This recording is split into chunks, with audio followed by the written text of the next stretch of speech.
नमस्कार दोस्तों, मैं रिंकेश परेनिया आपके सामने एक और एजुकेशन वीडियो के साथ आया हूं। दोस्तों आज का जो हमारा टॉपिक है वो है सीजन 1 का टॉपिक 7, वो है joints of upper arms and hands. दोस्तों आज हम लोग देखेंगे जो हमारे अपर आर्म्स और हैंड्स में जो जॉइंट्स है उसके बारे में हम लोग डिस्कस करेंगे। सबसे पहले हम लोग शुरू करते हैं हमारे शोल्डर जॉइंट से। शोल्डर जॉइंट ये एक ball and socket joint of the scapula articulates with the ball of humerus. Articulation का मतलब होता है जॉइंट। तो glenoid cavity of the scapula ये आर्टिकुलेट होती है बॉल ऑफ ह्यूमेरस बोन से। ये मिलके एक बॉल एंड सॉकेट जॉइंट बनाते हैं जिसे कहा जाता है ग्लेनोह्यूमेरल जॉइंट। उसके बाद हम लोग आते हैं एल्बो जॉइंट पे।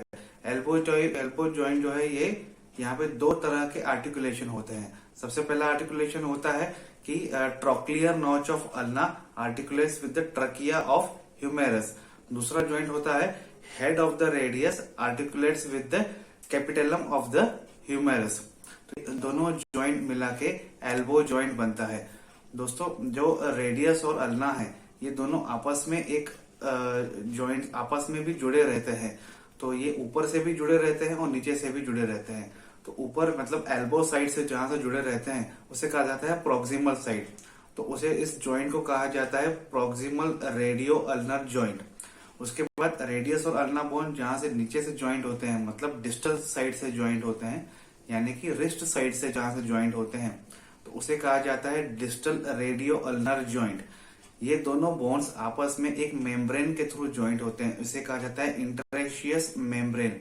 ये दोनों जॉइंट पाइवोट जॉइंट कहे जाते हैं। तो इसके बाद हम लोग देखते हैं कि रिस्ट जॉइंट यानी कि रेडियो कार्पेल जॉइंट और अल्नो कार्पेल जॉइंट। यहाँ पे हम लोग देखेंगे कि जो रेडियस बोन होती है वो जॉइंट होती है स्कैफॉइड, लूनेट और ट्राइकोट्रम कार्पेल से, और जो अल्ना बोन रहती है वो आर्टिकुलेट होती है लूनेट और ट्राइकोट्रम कार्पेल से। तो यहाँ पे हम लोग देखेंगे कि जो कार्पेल्स हैं वो आपस में एक लिगामेंट्स के थ्रू जॉइंट होते हैं। पिछले वीडियो में जैसे हमने देखा था कि जो ट्रेपेजियम बोन रहती है, जो ट्रेपेजियम कार्पेल बोन रहती है, ये आर्टिकुलेट्स होती है मेटाकार्पेल से और ये एक यूनिक जॉइंट रहता है, इसे कहा जाता है ट्रेपेजियो मेटाकार्पेल जॉइंट।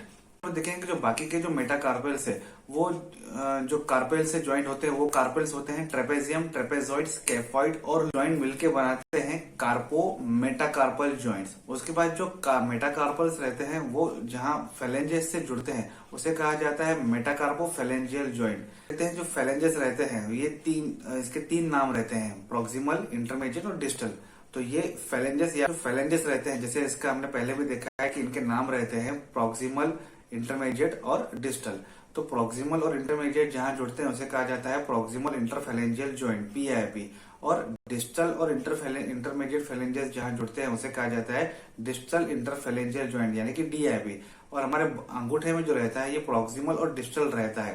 तो ये दोनों बोन्स जहां जुड़ती हैं इसे कहा जाता है इंटरफेलेंजियल जॉइंट। आज का टॉपिक यहीं तक था। आई होप आपको ये वीडियो अच्छा लगा होगा। प्लीज मेरे चैनल को लाइक, शेयर, सब्सक्राइब और कमेंट कीजिएगा। जॉइंट्स पेन के रिलेटेड अगर आपको कुछ प्रोडक्ट्स चाहिए, जैसे कुछ बेल्ट्स या कुछ सपोर्टिव जो बेल्ट रहते हैं, उसका लिंक मैंने इस वीडियो के डिस्क्रिप्शन में दिया है। आप वहां से जाके वो प्रोडक्ट्स आप देख सकते हैं और आपके रिक्वायरमेंट के हिसाब से आप ऑर्डर भी कर सकते हैं।